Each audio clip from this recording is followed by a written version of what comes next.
this was an attack long expected. Mr. Hania is not living in Gaza anymore for the last 3 years.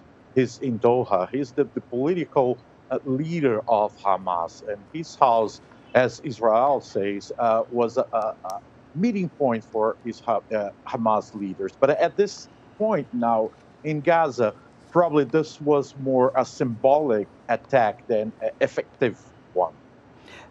What are you learning about the raid at the Shifa hospital? What did the Israeli soldiers find there?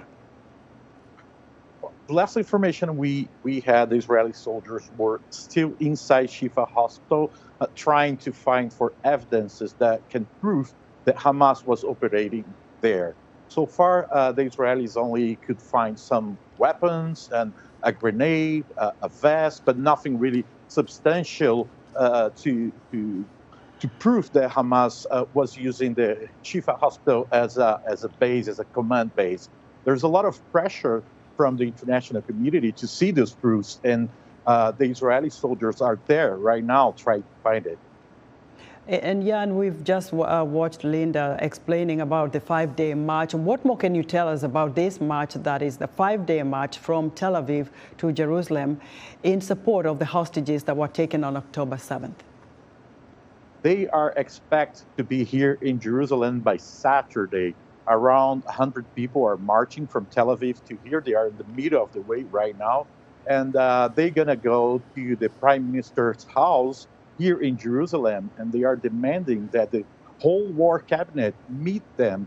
They want to ask Prime Minister Benjamin Netanyahu and all his government to do whatever they can to bring the hostages back, even if they need to do a ceasefire.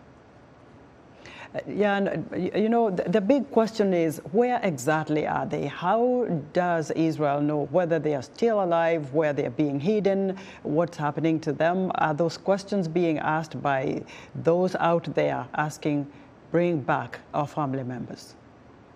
Exactly, and there's no answer so far about those questions.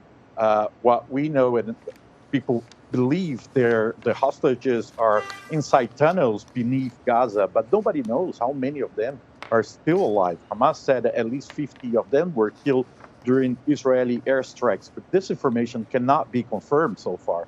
So there's a lot of questions and very little answers about what's going on with the hostages now.